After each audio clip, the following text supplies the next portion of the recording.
Soy Carlos Sainer, presidente de la Federación de Balonmano de Castilla y León. Estamos atravesando días muy duros, preocupados por nuestra salud y por la de nuestros allegados. Nos han dicho que el mejor antídoto es quedarse cada uno en su casa. De todo lo malo hay que sacar lo positivo, y es que tendremos tiempo para dedicar a nuestra familia y a nosotros mismos. Y para nosotros qué mejor manera que adquiriendo conocimientos de un deporte que nos apasiona como es el balonmano.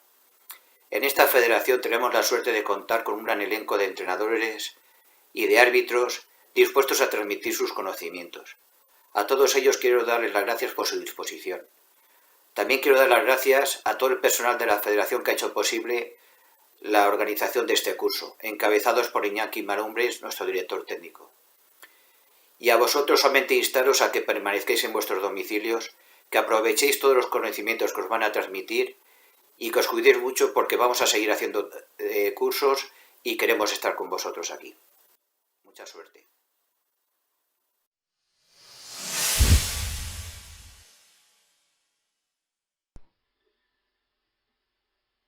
Muy buenas a todos y bienvenidos a estas píldoras formativas que la Federación de Castilla y León ha tenido bien desarrollar. Mi nombre es Carlos Colmenero y en estos momentos mi labor como entrenador se dedica a llevar a un grupo de adolescentes de tercero y cuarto de secundaria, lo que llamaríamos normalmente categoría cadete. Como veis, el título de la conferencia que voy a desarrollar lo tenéis presente: táctica colectiva defensiva, ideas básicas a considerar. No vamos a encontrar aquí, en estos momentos, fórmulas mágicas ni ejercicios.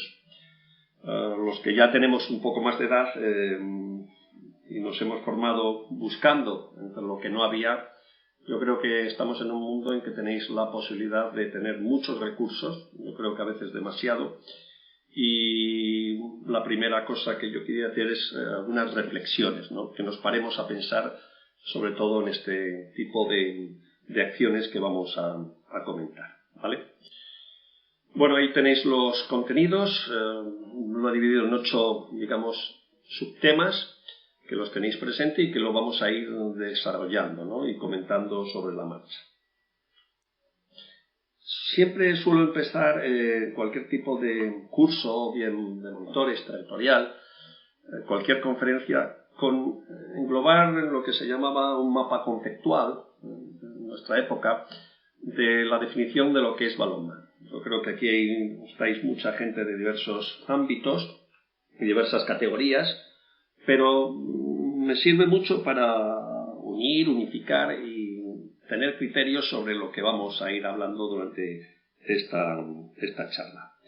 Bueno, es obvio que el balonmano se compone de defensa y ataque, y el paso de ambos, o de un lado a otro, como tenéis presente, sería el contraataque y el repliegue. Dentro de todo ese balonmano, como veis, existe dentro de la defensa una técnica individual con todas sus características, una táctica colectiva, y en ataque exactamente igual, ¿no? Y quizás al fondo, que no se ve y todo englobaría con ese ámbito verde, ese círculo verde, serían los sistemas de juego. Y aquí me paro un poco, porque realmente uno de los problemas que tiene el entrenador joven es empezar por justamente la casa por abajo, en vez de empezarla por el tejado, ¿no?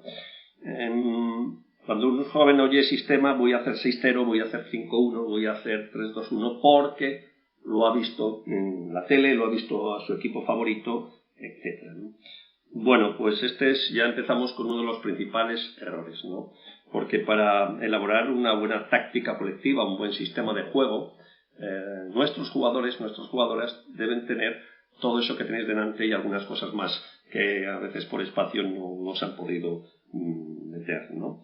Pero un buen jugador defensivo sería aquel que dominara toda esa técnica individual de desplazamientos, marcaje, interceptación, blocaje, etcétera. Y evidentemente a nivel colectivo, siempre hablando desde el punto de vista defensivo, sería dominar todo lo que tenéis delante, ¿no? Deslizamientos, contrabloqueos, doblaje, ataque impar, etcétera, etcétera, ¿no? para luego ya definir el sistema de juego. Mi experiencia me dice que no podemos empezar por ahí, entre otras cosas, porque el nivel de mis jugadores es el que más va a marcar el desarrollo de los sistemas, ¿no? Insisto, esta idea es la que debíamos afianzar desde el principio, sobre todo en entrenadores que empiezan a desarrollar este tipo. No empezar, diríamos, muy rápido, y empezar paso a paso sería importante dentro de este tema. Quiero pararme también en esta siguiente diapositiva sobre la diferencia entre técnica y táctica. Mirad, insisto, uno que ya lleva bastantes años en el tema, mi educación como entrenador fue técnicamente. No hubo táctica en mi educación de inicio de entrenador. ¿Por qué? Bueno, porque los modelos que teníamos de referencia eran así. Todos los libros eran de técnica, cómo enseñar técnica, ¿no? Y bueno, la definición la tenéis presente, ¿no? Eran acciones principalmente motrices, ¿no? Gestos técnicos muy repetitivos, esa sería la acción, continuamente repetitivos.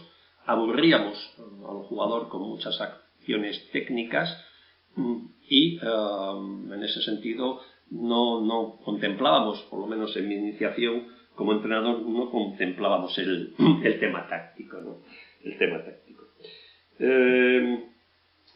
Tipos de escuela de esta, tenemos por ejemplo dentro de Castilla y León un ejemplo de Maristas de León con el hermano Tomás, que en paz descanse, ¿no?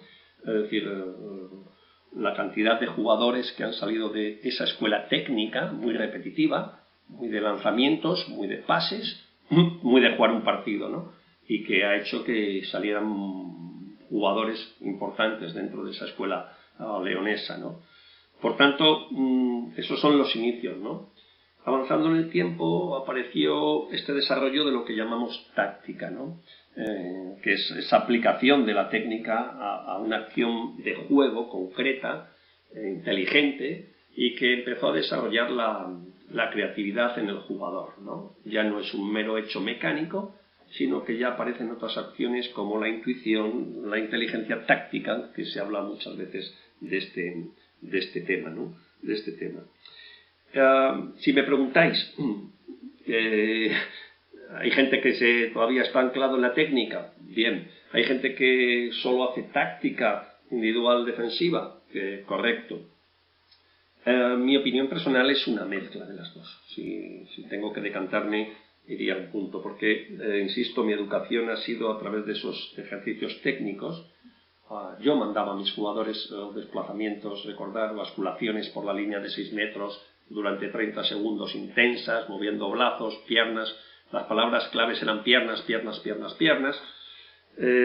Y luego uno, evidentemente, va observando y va desarrollando y va viendo que hay otras fórmulas de trabajo, ¿no? de estos temas.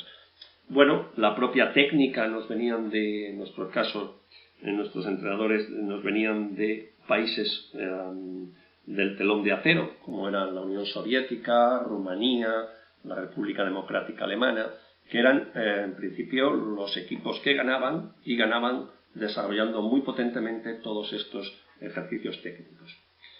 Esa escuela de entrenadores nacional supuso que luego, a través de Domingo Máncenas, motor importante de nuestro balonmano nacional, y Juan de Dios Román, marcaran una pauta incluso de acción, que podemos irlo tocando luego también, en los banquillos, ¿no? La forma de dirigir, en muchos casos muy agresiva, muy protestona, que marcó evidentemente una época. Bueno, se fue ampliando en la historia esa táctica. Yo creo que fueron los franceses los que empiezan a trabajar este tema táctico como avance de lo que puede ser una defensa inteligente, con una conferencia que a mí también me dejó un poco de ese aspecto impactado, que fue el 50 aniversario del INEF en Madrid, la Escuela Nacional de Educación Física, en la cual un tal Pinot desarrolla un magnífico libro, algo difícil de leer también, todo este tema de la inteligencia táctica o de la táctica aplicada tanto al juego de ataque como de defensa, ¿no? Bueno, es una evolución importante, pero que está todavía presente en algunos técnicos y que yo creo que debemos ir mejorándola, ¿no? El tercer punto es la clasificación de los sistemas de juego, ¿no? Es global porque algunos compañeros van a ir desarrollando algunos de los sistemas. Creo recordar en 6-0 David va a explicarlo, 5-1 Dani Gordo, y la defensa abierta 3-3 Juan Moreno, gran defensor de este tipo de defensas. La he intentado resumir, la tenéis presente, serían 4 tipos de clasificación de los sistemas de juego, ¿no? Tenemos los tonales, 6-0, 4-2, 3-2-1, 5-1, 3-3 y 1-5. Bueno, empezando por el 6-0, ha variado mucho, pero en principio, por resumirlo brevemente, serían 2 tipos de 6-0, en bloque o en línea de tiro, con un matiz fundamental que es la palabra profundidad, ¿no? Cada entrenador le da la profundidad a sus equipos en función del sistema defensivo 6-0 que quiera utilizar, ¿no? España ha sido muy brillante en este 6-0 inicial y fue uno de los pioneros en el reparto de responsabilidades básicas en función del pivote, ¿no?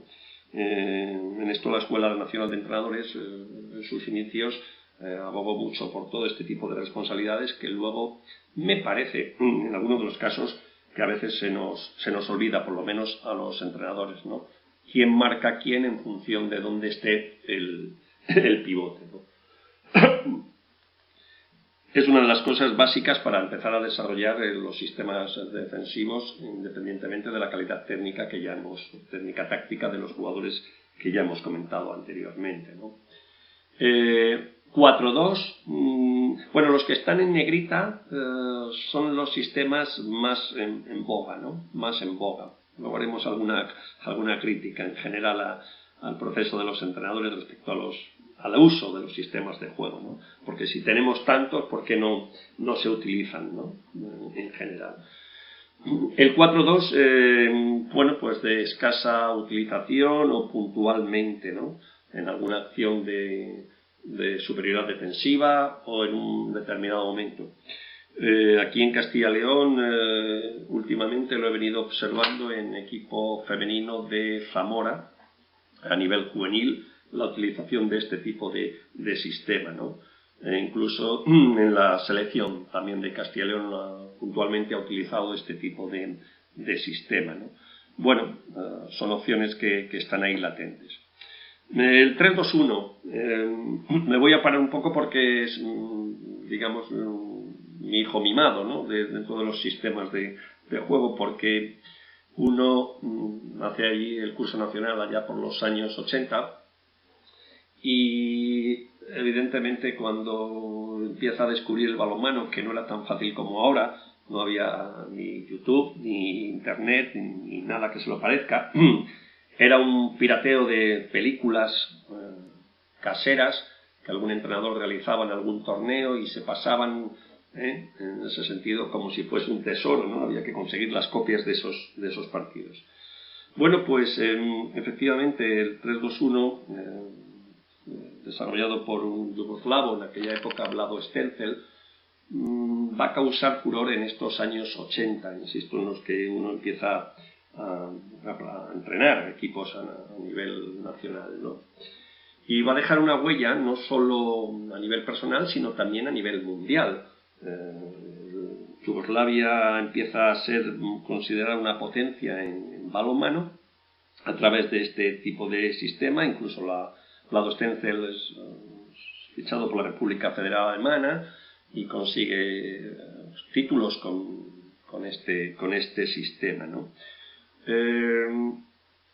Tal fue la impronta de este sistema de juego que el seleccionador nacional, allá por el año 85, Raya, lo incorpora evidentemente también al equipo nacional. Es más, alguno ya no se acordará, pero hay vídeos por ahí en el sentido de que, por ejemplo, uno de los equipos máximo exponente del balonmano español, como el Fútbol Club Barcelona, realiza este tipo de sistemas defensivos. Equipos como equipos alemanes, que tradicionalmente les tenemos encasillados dentro del sistema 6-0, fueron capaces de trabajar también este tipo de defensa. Hay un partido, creo recordar que es el Gummerbach contra el Fútbol Club Barcelona, en que los dos equipos están desarrollando este tipo de Copa de Europa, están desarrollando este tipo de sistema, ¿no? ¿Por qué el Barcelona adopta esto? Bueno, pues evidentemente tiene una fácil solución.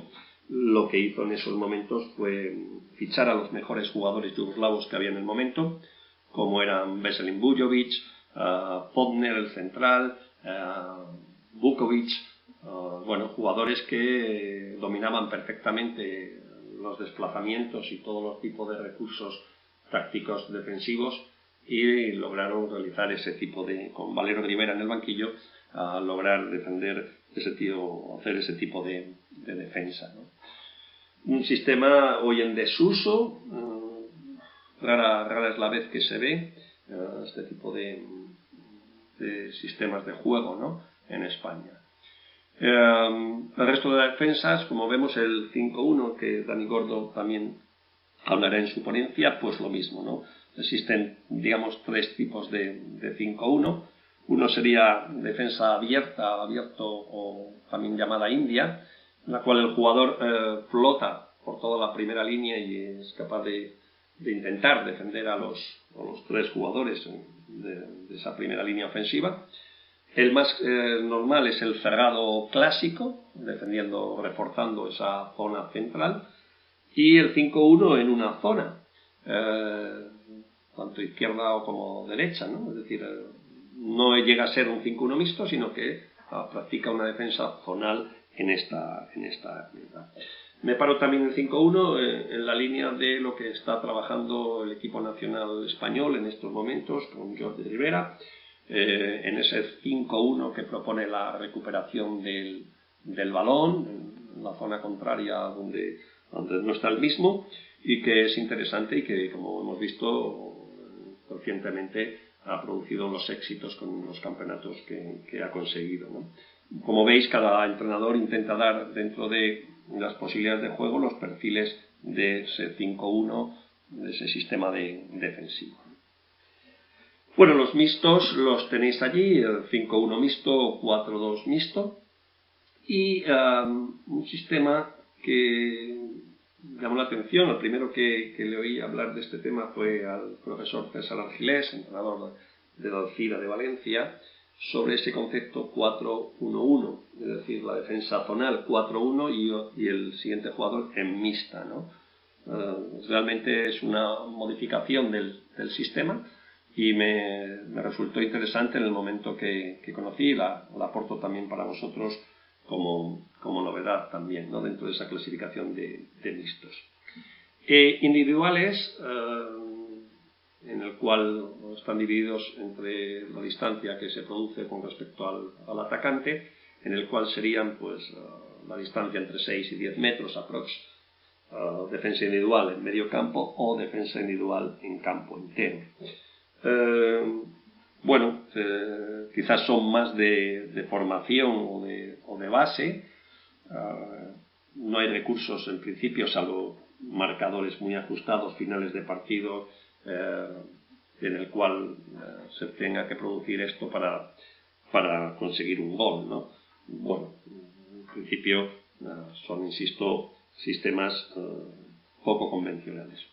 Y nos quedaría esa clasificación, estaría solo decir algo de inferioridad, ¿no?, con las dos que tenéis presentes, un 5-0 o bien un 4-1. Quizás también este 4-1, en la cual los entrenadores nos cuesta mucho arriesgar, sobre todo en inferioridad, por algunas de las acciones que luego veremos en errores que cometemos, ¿no?, como entrenadores. Y en el 5-0 la opción sería dos tipos de trabajo: o bien la disuasión se produce por los extremos, o bien la disuasión se produciría por los laterales. Como es clasificación, no entro a valorar más este tema. Quizás a algunos llame la atención dentro de las zonales el 1-5, un sistema defensivo 1-5, en el cual el jugador más cercano sería el que marca el pivote y los 5 casi estarían en 9 metros, ¿no? Tenemos alguna referencia de Corea trabajando estos aspectos, pero como veis muy residual, no de una forma continuada, ¿no? Estos serían un poco los sistemas de juego, insisto, que a veces queremos empezar por aquí, ¿no? Como entrenadores, buscar que yo quiero hacer 3-2-1, que ese fue, tengo que reconocer, mi principal error cuando uno saca el curso nacional, ¿no?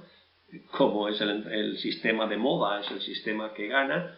Mi primer equipo allá por los años 80, La Salle Justo Muñoz, les pongo a hacer a todos 3-2-1 como unos kamikazes, es decir, sin pensar a parar ni reflexionar qué tipo de jugadores tenía yo en ese momento, ni sus desplazamientos, ni su capacidad de marcaje, pivotes, sin balón. Bueno, es decir, este es un error que, insisto, hay que aprender de él, y sobre todo algunos de los que estáis escuchándome, entrenadores más jóvenes, que no cometamos, ¿no? Porque tendemos, insisto, a empezar la casa, como os decía antes, por abajo en vez de empezarla tranquilamente. Perdón, empezamos por el tejado y no por abajo tranquilamente. Bueno, dentro de esta táctica colectiva defensiva nos tenemos que plantear algunos objetivos, ¿no? de este juego defensivo, ¿no? Bueno, existen muchísimos, ¿no? Es decir, yo lo que intento hacer aquí es un compendio personal y resumido en esta hora que tenemos de charla, porque me parecen importantes, ¿no? A mí me parecen importantes. Entiendo que luego cada entrenador busquéis otro tipo de objetivos dentro de vuestra planificación, ¿no? Pero permitidme que reflexione sobre lo que os he puesto, tenemos ahora adelante, ¿no? Bueno, los he dividido, como veis, en objetivos generales y objetivos específicos, ¿no? Yo creo que existen dos tipos de defensas, ¿no? Una que intenta recuperar el balón, lo que se denomina acción defensiva, y una más tradicional, y en la que insisto, y vuelvo a repetir, uno se ha educado, que es la que no te metan gol, ¿no? Lo que llamamos reacción defensiva, ¿no? Vuelvo otra vez a tocar un poco el mismo tema, ¿no? Es decir, nosotros fuimos educados siempre en reacción defensiva. La propuesta era que no nos metieran un gol, por lo cual exigíamos a nuestros defensores amplio contacto, alguno decía mucho pecho, choco de pecho, estoy recordando a un jugador que tuvimos, y esa era nuestra máxima preocupación, ¿no? Que nuestras defensas fueran duras, fueran agresivas, rayando incluso el límite reglamentario. Pero, claro, era todo lo que nosotros podíamos ver, ya un poco en televisión, pero aquellos equipos que ganaban eran los más duros, ¿no? Defendiendo, ¿no? Los más agresivos defendiendo. Quizás nos quede, entre comillas, esa escuela alemana, ¿no? Es decir, con ese 6-0 rayando en algunos casos esa violencia, ¿no? Como hemos visto en algún partido, pero que estaban, lógicamente, desarrollando un principio de escuela, digamos, alemana de trabajo dentro de ese 6-0 duro, muy duro, ¿no? Allá por los años 90 tenéis al final el vídeo que os propongo, aparece un equipo nacional nuevo que a mí también me llamó, bueno, no solo a mí, sino a todos los entrenadores, ya en los años 90 nos llamó mucho la atención, que es el equipo nacional sueco, ¿no? Con ese 6-0, en el cual, bueno, no llegó a ser campeón del mundo, pero donde quizás dejó mucha impronta fue en el balonmano europeo, consiguiendo muchos campeonatos de Europa con ese 6-0. Recordamos a los Sol, Longren, bueno, jugadores muy intensos y muchos más, muy duros, en lo que suponía el contacto, ¿no? Insisto, muchas veces hubo ahí sus discusiones con la permisividad arbitral, sí o no. Bueno, tenéis muchos en estos momentos vídeos para refrescar lo que supone esa defensa en reacción defensiva. Avanzando los tiempos, empieza a aparecer un nuevo concepto asociado a la táctica que hablábamos al principio, que cambia el objetivo, ¿no? Lo que se intenta ahora es aparte de evidentemente que no te metan el gol, que eso es obvio, se intenta recuperar el balón. Ya hay un perfil de cambio, ¿no? En esa. Y entramos con el juego de disuasiones, el embudo. Aquí en Valladolid se habló mucho de ese tiempo con Juan Carlos en la defensa del Atlético, del Balonmano Valladolid, el extinto Balonmano Valladolid. Bueno, ese tipo de defensa que ya no buscaba tanto la reacción defensiva, el contacto, el marcaje hombre a hombre, sino provocar, como vemos, luego veremos o analizaremos, el error defensivo, ¿no? Vuelvo a Francia como, para mí, modelo de este tipo de acciones, de disuasiones, del juego de 2 contra 1, en exteriores, en laterales, pero empieza a cambiar un poco el balón, ¿no? Empieza a cambiar un poco en la búsqueda. Bueno, no podemos interactuar, ¿no? Como a mí me gustaría con vosotros en estos momentos, pero claro, si uno ve en estos momentos, 2020, partidos de la Champions League, por poner un Pick Seger, vamos a poner un Kiel, cualquier tipo, un PSG, o cualquier tipo de equipo, vemos que las disuasiones brillan en algunos casos por su ausencia, ¿no? Hay mucho más contacto, hay mucha más violencia, ¿no? Mi pregunta, mi reflexión es dónde ha quedado toda esa, digamos, teoría, ¿no? Bueno, entiendo y entendemos todos que los entrenadores lo que buscamos es rendimiento deportivo, porque en muchos de los casos depende de ello nuestra continuidad en los equipos, pero lo que buscamos evidentemente es, a mí me parece que es una vuelta atrás, ¿no? Poca frescura en lo que significa el juego defensivo, ¿no? La pauta del juego defensivo. Tenéis ahí los objetivos específicos. Los 3 primeros hacen referencia al objetivo general número 1.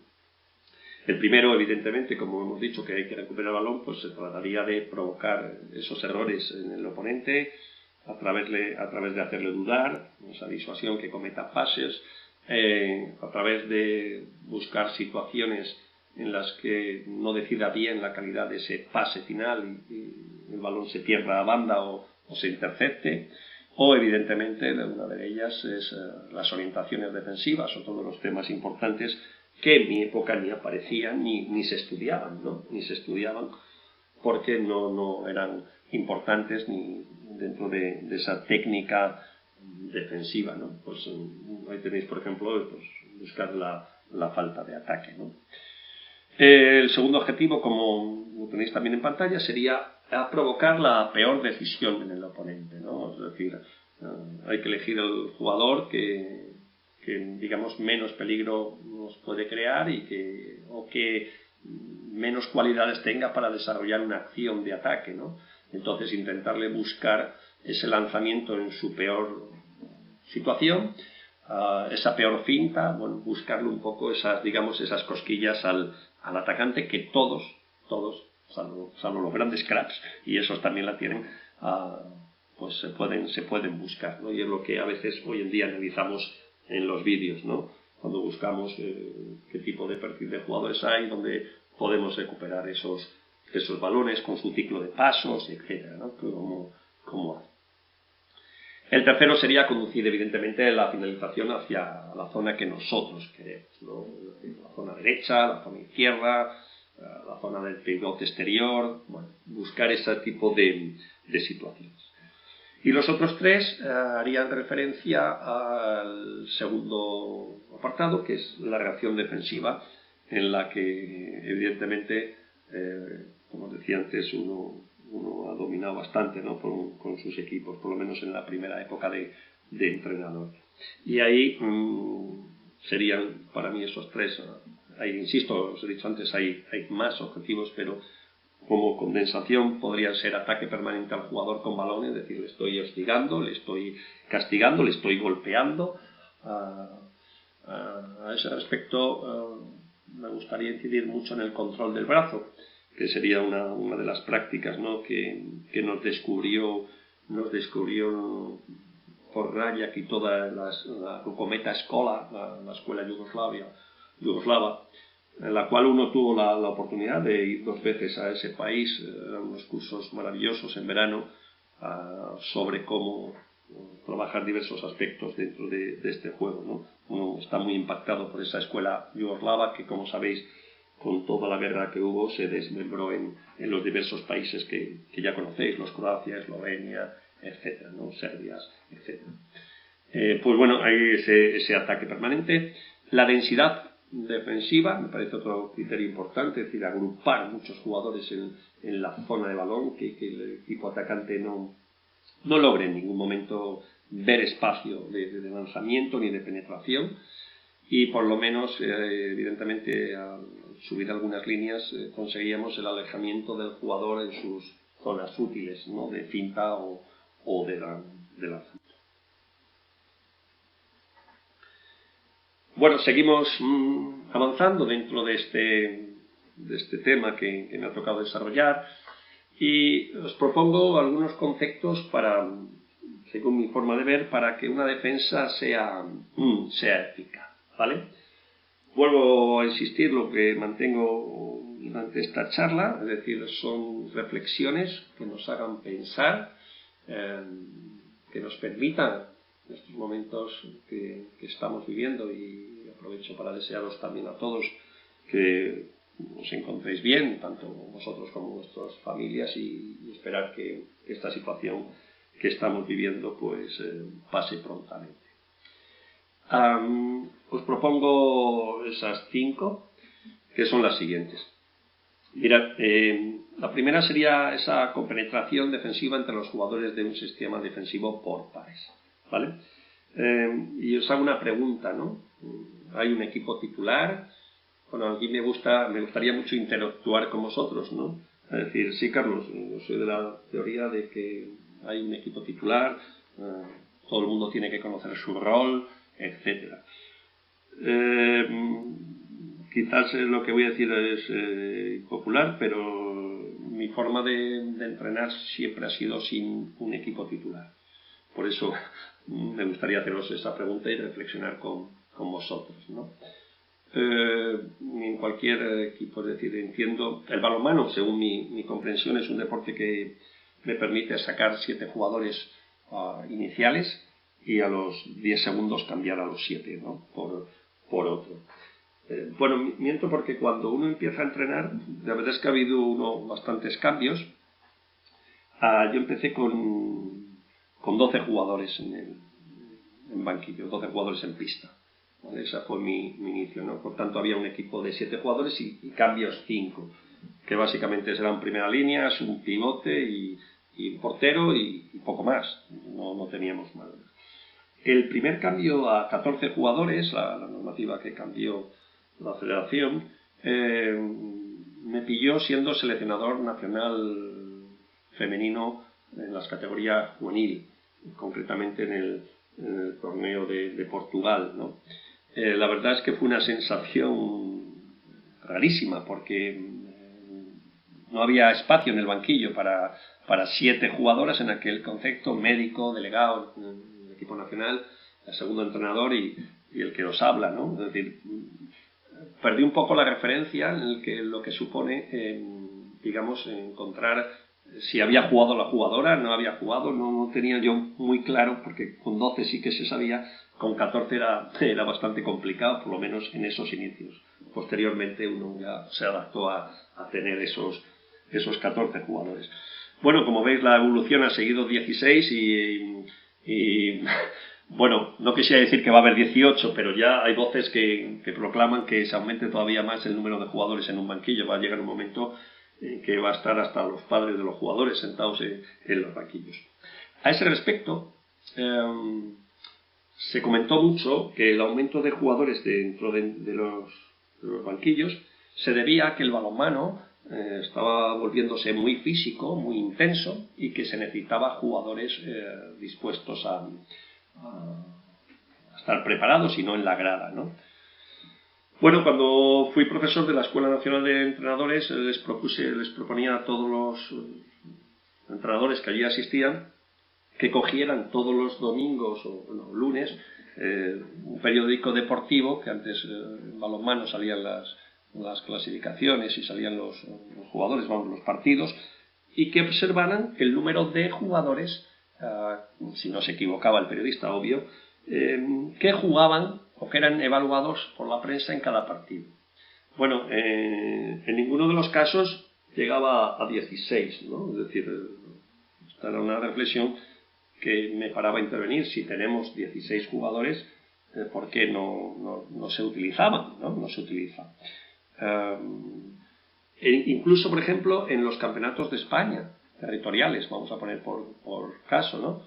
Es decir, ya que estamos en Castilla y León, hacemos 16, seleccionamos a 16 jugadores y resulta que en muchos de los partidos hay uno o dos que no juegan, ¿no? Ni un minuto. Bueno, pues son preguntas que tenemos que reflexionar. Si hemos llevado a un jugador que se supone que es de los mejores de España, de la comunidad, ¿cómo no juega ni un minuto? Para eso no lleves nada o apuesta por salvo que sea un jugador de primer año y quiera que esté perfecto, ¿no?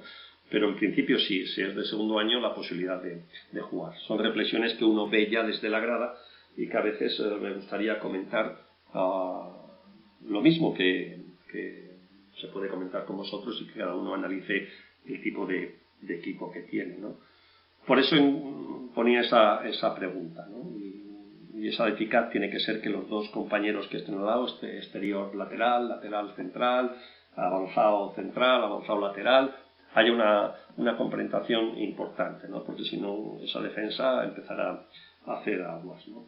Me preocupa mucho ese equilibrio de pares,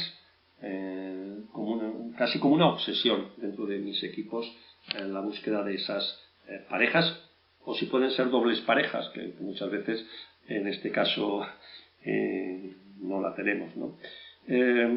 Por bajar un poco a la tierra, en el campeonato del mundo junior masculino, allá por Suiza, no tanto con mi compañero Jorge Jiménez Salas, gran entrenador y que en estos momentos está ausente dentro del mundo del balonmano, tuvimos, decía, yo diría el dolor de, en este caso, decir a dos jugadores dentro de esa generación tan magnífica como fue la de los Iker, Raúl Entre Ríos, Chema, Parrondo, etcétera, a dos jugadores decir que no se cambiaban, ¿no? Que no se cambiaban en el sentido de 18 jugadores, ¿no?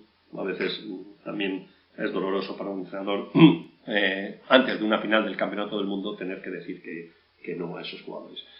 Bueno, pues esta es una de las obsesiones que yo tengo ahora con mi grupo cadete, en la búsqueda de esa compenetración defensiva, ¿no? Han empezado a trabajar conmigo cadetes de primer año, cadetes de segundo, y intento buscar ese equilibrio entre defensas pares, ¿no? Una obsesión que me persigue y que tengo como norma. El segundo es polémico, ¿no? Es decir, la aparición en entrenamiento de situaciones conflictivas entre ataque y defensa. Uno ve muchos entrenamientos y evidentemente a mí me da la sensación que el entrenador siempre se pone de parte del ataque, ¿no? Es decir, que siempre busca las correcciones, van básicamente, y corregirme, y podréis dialogar entre vosotros o pensar entre vosotros en este caso, que yo creo que de 10 órdenes que damos, vamos a poner, venga, voy a venir arriba, ¿no? Yo diría que 7 órdenes son ofensivas y 7 órdenes son defensivas en la corrección de lo que es el ataque, ¿no? O la defensa. ¿Por qué es así? Bueno, porque entendemos que el entrenador quiere tener más recursos dan más posibilidades de juego de ataque que lo que es defensa. Luego hablaré de esos errores, no irá en consonancia con lo que viene después, ¿no? Por tanto, a mí me gusta mucho que haya situaciones conflictivas en ataque y defensa. No sé si llamarlo cabreos, no sé si llamarlo tal. Bueno, aquí empezamos ya un poco si elevamos el nivel con que, bueno, cuidado, que se pueden lesionar, que si hay piques, es decir, bueno, recordáis la famosa frase que un equipo es con la manera como entrena, ¿no? Es decir, según cómo entrena, así será ese equipo luego en los partidos, ¿no? Bueno, pues en esta línea de situaciones conflictivas, de choques, de tensión, me parece que es bueno para que una defensa sea eficaz. Es mi opinión, mi humilde opinión. El tercer punto es lo que digo, ¿no? Es decir, la situación defensiva no solo se ve en la capacidad de esa recuperación de balón, sino también en la situación psicológica del equipo. Están reventados, están agónicamente muertos, pero todavía les queda una bala en la recámara, ¿no? Bueno, uno que ha vivido también muchas situaciones de estas, y desde aquí a mis amigos arandinos, si alguno me escucha, estará por las redes sociales también esa remontada histórica. No sé si Javi estás presente en el curso, me habían dicho que sí, de esa remontada histórica en Elda, ¿no? del Villa de Aranda, ¿no? En los últimos minutos. Podemos llamarlo suerte o no, íbamos perdiendo de 5 goles y teníamos que recuperar en 1 minuto y medio 3 goles y lo hicimos, ¿no? Lo hicimos. Pero independientemente de la capacidad de ciertos jugadores para recuperar el balón, que todos tenemos en mente, para mí había una cosa importante en ese equipo, ¿no? En ese Villa de Aranda, que era la situación psicológica del equipo.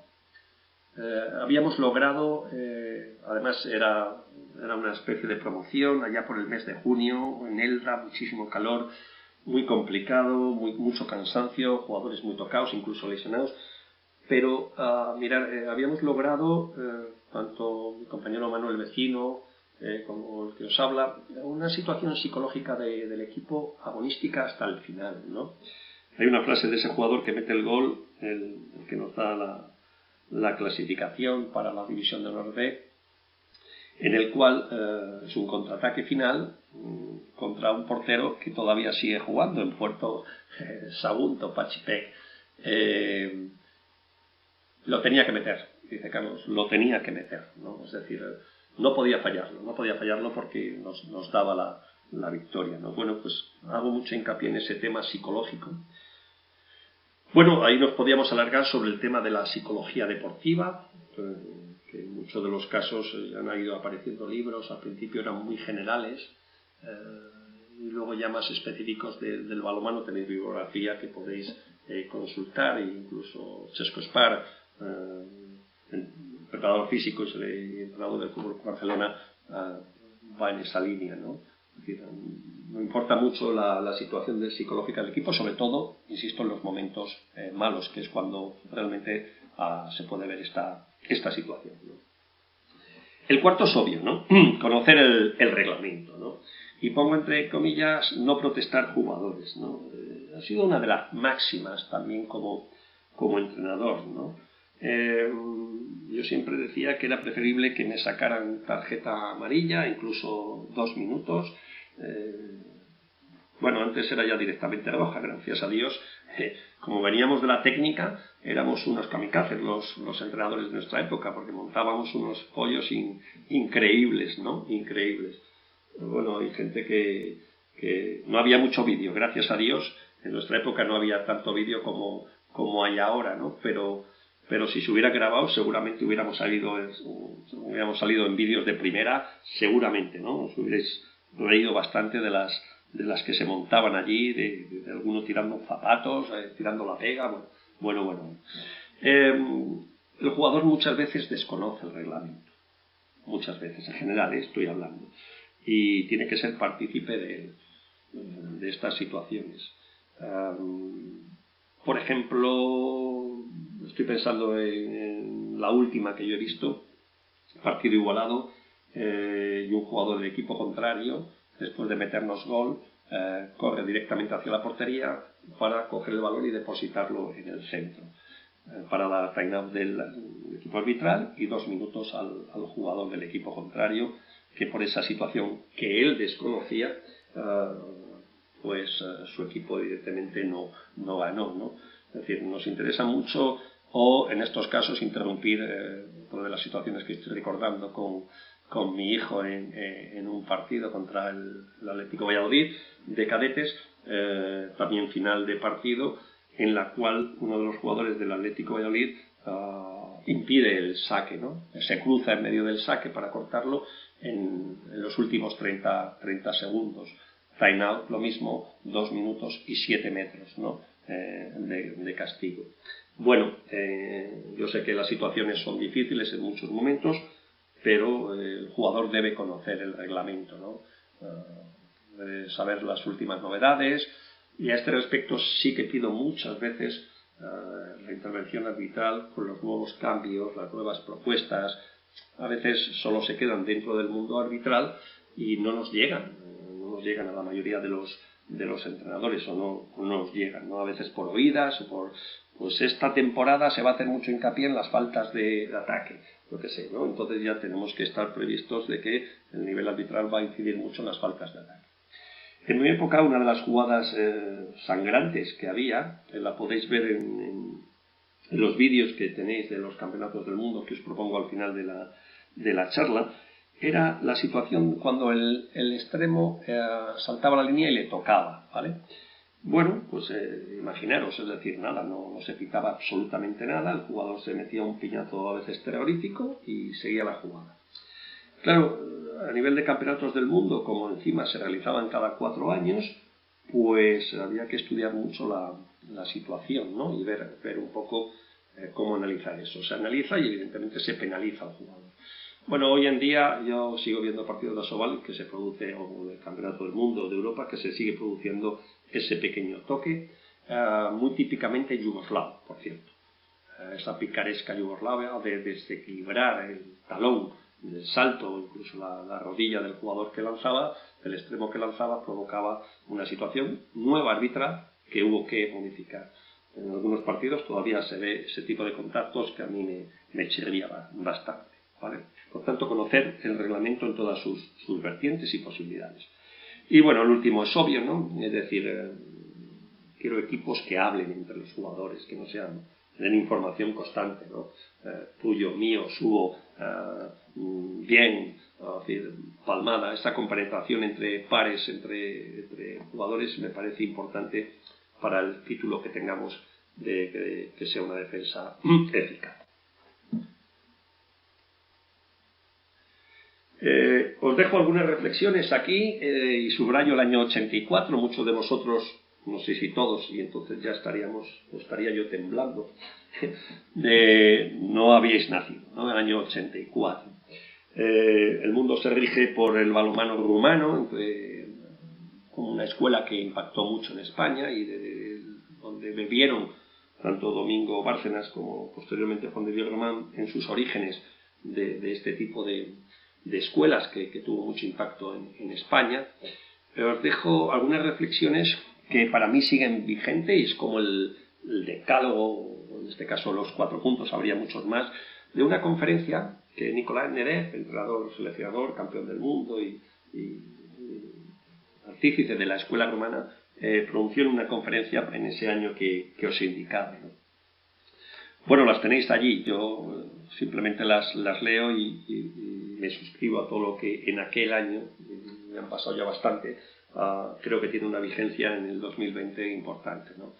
Para mí, como entrenador, ya estaría hablando yo, ¿no? Estaría hablando él. La defensa es un estado de espíritu, no es un 6-0, no es un 5-1, no. A defender es atacar. Tengo que convencer a mi equipo que defender es atacar, ¿no? Y fijaros, y ahora voy a la reacción defensiva o acción defensiva.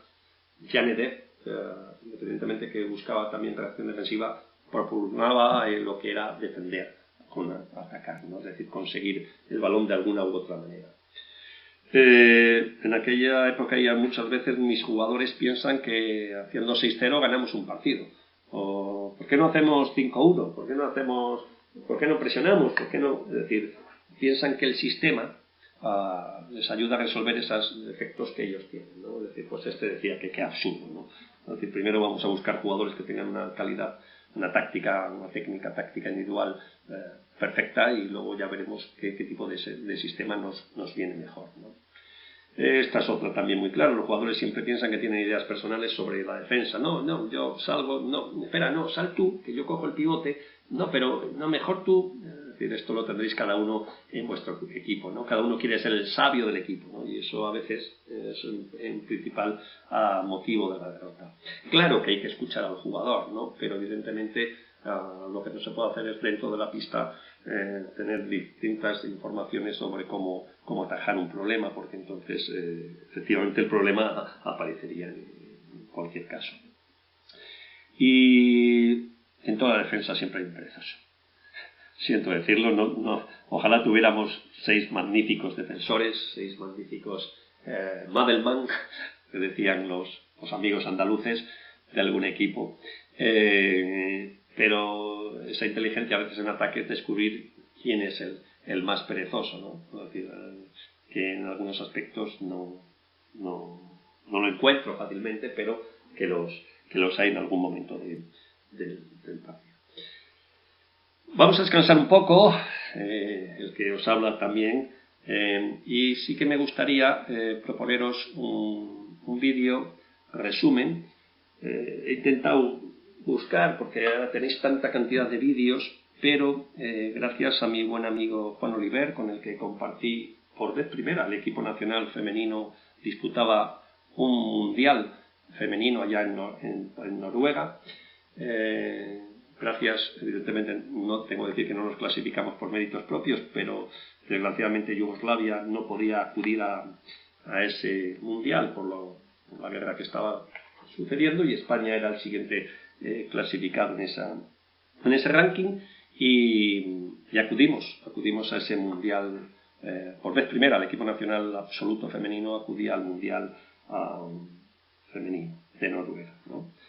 En ese momento Carlos estaba entrenando a la División de Honor femenina, un gran equipo que llegó a disputar la final de la Copa de la Reina y quedando tercero, cuarto en División de Honor femenina de antaño, y estaba, digamos, al corriente de lo que sería. Fue una experiencia magnífica disputar un mundial encima en Noruega, la cuna del balonmano femenino en aquel momento, y lógicamente en estos años. Os decía que Juan Oliver posteriormente fue seleccionador brasileño del equipo nacional, estuvo en varias olimpiadas, evidentemente en la de Brasil y en la de Pekín, una en Grecia, y en la conferencia un clinic en Palencia de la Copa de Castilla y León, y a mí me dejó impactado aquel vídeo que puso de lo que supone ayudas dentro del equipo de Brasil, ¿no? Son 4 minutos que espero que disfrutéis. Voy a intentar comentar algo, aunque las imágenes para mí serían el resumen de lo que es un estado de espíritu, que decía el profesor Nicolás. Vamos a entrar al vídeo y espero que luego pudiéramos comentar algo sobre ello, o directamente sobre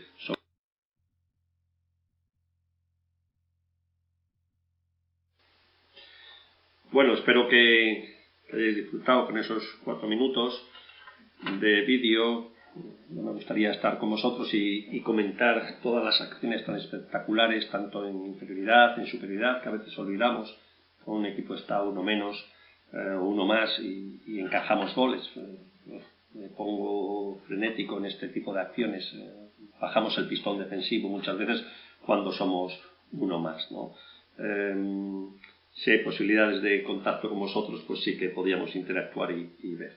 Ese sería un poco esos 4 minutos de lo que a mí me gustaría de actitud, de ese espíritu defensivo que os hemos hablado antes. Vamos a ir terminando, ya nos queda bastante poco. Os pongo ya en pantalla algunos de los factores negativos que podemos ver en la defensa, y algo hemos tocado ya en esta charla. A mí me parece que hay jugadores que los actos defensivos les resulta poco motivante, ¿no?, a la hora de trabajar, en comparación con los ofensivos, que ya hemos hablado, ¿no? Mucha de la culpa la tenemos nosotros desde la iniciación como entrenadores, que damos más hincapié a esas acciones ofensivas, que por otra parte son brillantes y la gente las vive espectacularmente.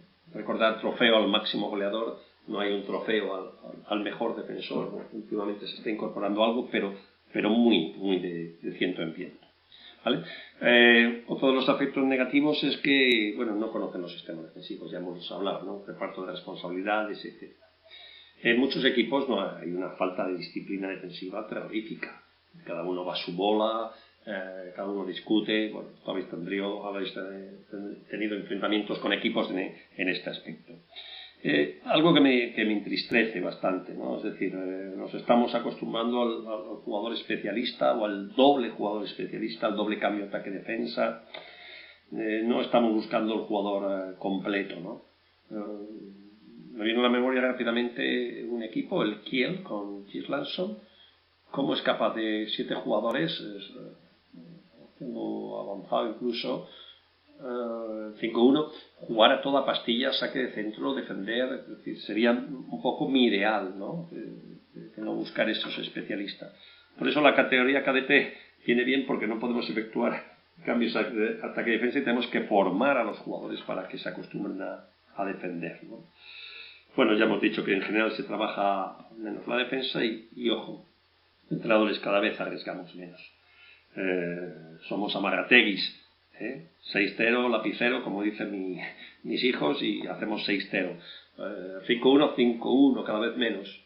Decía un jugador cuando le propuse defender de avanzado, y dice, no he hecho nunca, pero yo lo intento. Esa es un poco la actitud, ¿no? Ese 5-1 que cada vez se utiliza menos en general, ¿no? Vamos a intentar que nos arriesgue cualquier tipo de sistema defensivo que hemos visto ahí. Juan Moreno dará caña también en este aspecto, sobre todo en abrir las defensas.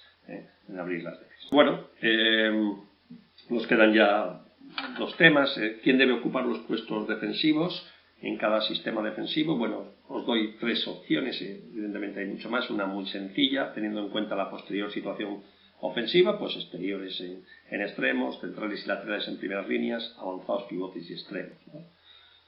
Y teniendo en cuenta las características físicas, esta es muy sencillita: altos en las zonas centrales, pequeños exteriores. Y la última, teniendo en cuenta las estrategias. Respuesta ante lanzamientos de calidad, puedo poner un pequeño con uno que lance, le subo la línea. O respuesta ante fintas, ¿no? Es decir, que puede haber jugadores más fintadores y busco modificar. Evidentemente no es una perfección cada una, puede haber mezcla de quién debe ocupar cuando estamos planteándonos realizar un sistema defensivo, ¿vale? Y por último, la metodología general, que la tenéis presente, no me voy a parar mucho sobre ella, pero en principio a cada jugador hay que darle unas tareas en los puestos específicos del sistema que vamos a utilizar, seleccionar una selección de ejercicios para cada una de esas tareas y, por favor, no copiéis. Somos muy copiones. Reflexionar sobre porque a veces copio un ejercicio, lo quiero llevar a mi equipo, no sale. Miren, cada situación, cada planteamiento, aprender de cada ejercicio lo básico e intentarlo transformar, diría yo, en vuestro equipo, ¿no?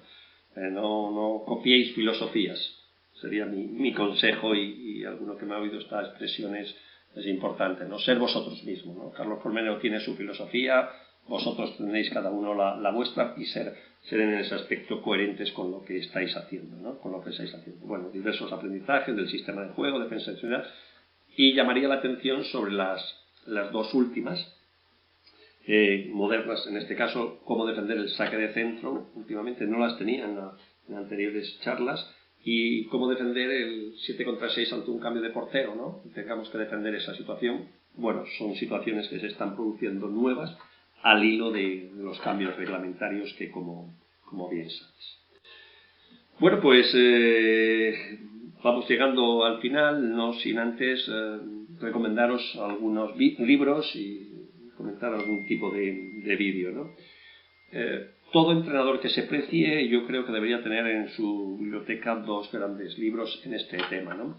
Uno es del profesor Juan Antón, hombre que yo creo que merecería más dentro del balonmano nacional y hombre que evidentemente domina todos los conceptos del balonmano. El profesor Antón, con su libro Táctica Grupal Defensiva, en el cual tenéis desarrollado todos los aspectos de la táctica técnica individual que hemos visto en las primeras diapositivas, ¿no?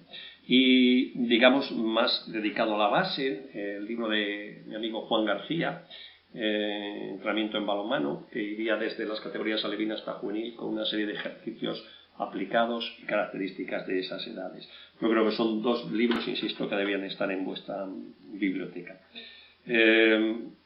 Hablaba el otro día también con Dani Gordo sobre el último de Juan Díez Román, la estructuración del juego de ataque. No os extrañéis porque a partir de la página 58 desarrolla algunas de las ideas, algunas de las cosas que hemos ido viendo en esta charla sobre los sistemas de juego defensivos, quién los utilizaba, cómo han ido cambiando. Merece la pena leer ese artículo que tenéis en internet y, hombre, es mejor escucharle a él, personalmente decir la charla que leerlo, pero insisto, un buen tema para leer, ¿no? Bueno, el resto son apuntes de diversos cursos que han ido configurando algunas de las ideas que hemos ido hablando en estos vídeos. Os pueden dar una pauta de lo que había, porque estos mundiales se celebraban cada 4 años, con lo cual para nosotros era importante verlos, porque no teníamos otro medio de conocer el balonmano. Posteriormente, como sabéis, la incursión de la EHF produjo los campeonatos de Europa cada 2 años, campeonatos del mundo cada 2 años, olimpiadas, y eso produjo que no hubiese tanta novedad táctica, me parece a mí, y muy poca novedad, porque los jugadores llegaban muy tocados después de sus ligas, de sus campeonatos de Europa, Champions League, etcétera, y la novedad era muy difícil de conseguir por el poco tiempo de entrenamiento. A mí ha sido un placer haber estado con vosotros. Insisto, muevo el tema por la situación y espero contactar con vosotros para cualquier duda, comentario, sugerencia que entre todos nos haga enriquecer este deporte al cual amamos. Tener pasión por lo que estáis haciendo, que es la manera que nos puede unir. Muchas gracias y estamos en contacto.